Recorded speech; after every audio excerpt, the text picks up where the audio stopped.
Action is relationship, and we cannot live or exist without action. Action seems to produce constant friction, constant misunderstanding and anxiety, and we see in the world that all organized action has most unfortunately led to a series of disasters. We see in the world about us confusion, misery, and conflicting desires, and realizing this world chaos, most thoughtful and earnest people, not the people who are playing at make-believe, but people who are really concerned, will naturally see the importance of thinking out the problem of action. There is mass action and individual action, and mass action has become an abstraction, a convenient escape for the individual. By thinking that this chaos, this misery, this disaster that is constantly arising can somehow be transformed or brought to order by mass action, the individual becomes irresponsible. The mass is surely a fictitious entity. The mass is you and I. It is only when you and I do not understand the relationship of true action that we turn to the abstraction called the mass, and thereby become irresponsible in our action. For reform in action, we look either to a leader or to organized, collective action, which again is mass action. When we turn to a leader for direction in action, we invariably choose a person we think will help us to go beyond our own problems, our own misery. But, because we choose a leader out of our confusion, the leader himself is also confused. We do not choose a leader unlike ourselves. We cannot. We can only choose a leader who, like ourselves, is confused. Therefore, such leaders, such guides and so-called spiritual gurus invariably lead us to further confusion, to further misery. Since what we choose must be out of our own confusion, when we follow a leader we are only following our own confused self-projection. Therefore, such action, though it may produce an immediate result, invariably leads to further disaster. So, we see that mass action, though in certain cases it may be worthwhile, is bound to lead to disaster, to confusion, and bring about a responsibility on the part of the individual, and that the following of a leader must also increase confusion. And yet we have to live. To live is to act, to be is to be related. There is no action without relationship, and we cannot live in isolation. There is no such thing as isolation. Life is to act and to be related. So, to understand the action which does not create further misery, further confusion, we have to understand ourselves, with all our contradictions, our opposing elements, our many facets that are constantly in battle with each other. Till we understand ourselves, action must inevitably lead to further conflict, to further misery. So, our problem is to act with understanding, and that understanding can come about only through self-knowledge. After all, the world is the projection of myself. What I am, the world is not different from me, the world is not opposed to me. The world and I are not separate entities. Society is myself, there are not two different processes. The world is my own extension, and to understand the world I have to understand myself.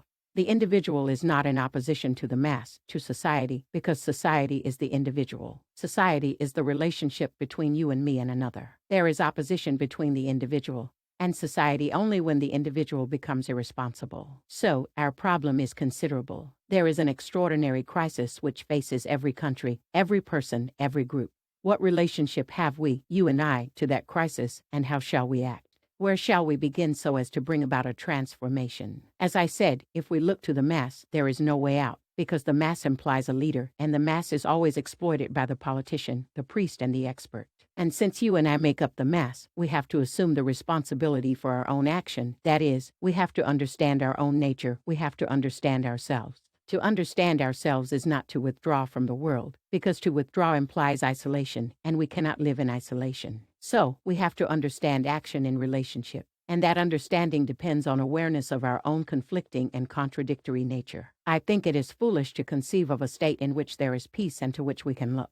There can be peace and tranquility only when we understand the nature of ourselves, and not presuppose a state which we do not know. There may be a state of peace, but mere speculation about it is useless. So, in order to act rightly, there must be right thinking. To think rightly, there must be self-knowledge, and self-knowledge can come about only through relationship, not through isolation. Right thinking can come only in understanding ourselves, from which there springs right action. So, right action is that which comes out of the understanding of ourselves, not one part of ourselves, but the whole content of ourselves, our contradictory natures, all that we are. As we understand ourselves, there is right action, and from that action there is happiness. After all, it is happiness that we want, that most of us are seeking through various forms, through various escapes, the escapes of social activity, of the bureaucratic world, of amusement, of worship and the repetition of phrases, of sex, and innumerable other escapes. But we see these escapes do not bring lasting happiness, they give only a temporary alleviation. Fundamentally, there is nothing true in them, no lasting delight. And I think we will find that delight, that ecstasy, that real joy of creative being, only when we understand ourselves. This understanding of ourselves is not easy. It needs a certain alertness, awareness. That alertness, that awareness, can come only when we do not condemn, when we do not justify. Because the moment there is condemnation or justification, there is a putting an end to the process of understanding. When we condemn someone, we cease to understand that person, and when we identify ourselves with that person, we again cease to understand him. It is the same with ourselves. To observe, to be passively aware of what you are, is most difficult. But out of that passive awareness there comes an understanding, there comes a transformation of what is, and it is only that transformation which opens the door to reality. Our problem, then, is action, understanding, and happiness. There is no foundation for true thinking unless we know ourselves. Without knowing myself, I have no foundation for thought. I can only live in a state of contradiction, as most of us do.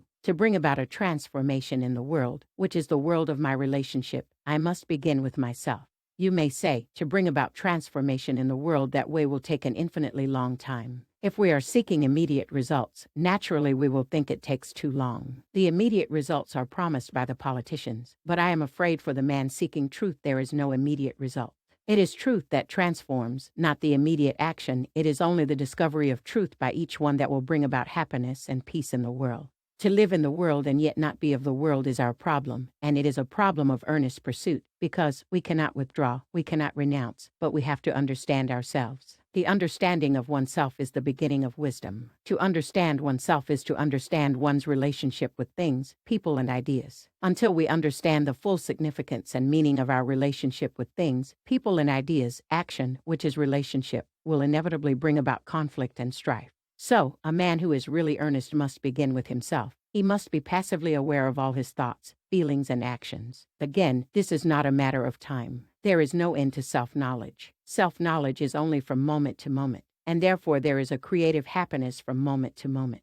So, as all of us are concerned with right action, with peace and happiness, these things can come about only through the understanding of our own complex natures. That understanding is not of great difficulty, but it demands a certain earnestness, certain pliability of mind. When there is constant, passive awareness of our speech, of thoughts and feelings, without condemnation or justification, that very awareness brings its own action and therefore its own transformation, which is not a result of our efforts to transform ourselves.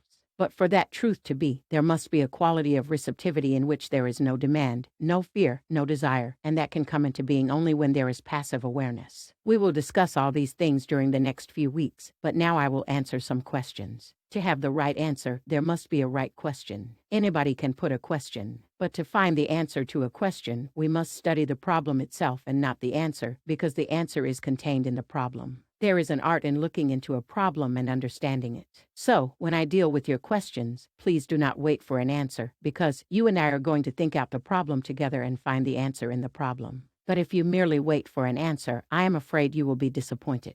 Life has no categorical yes or no, although that is what we would like.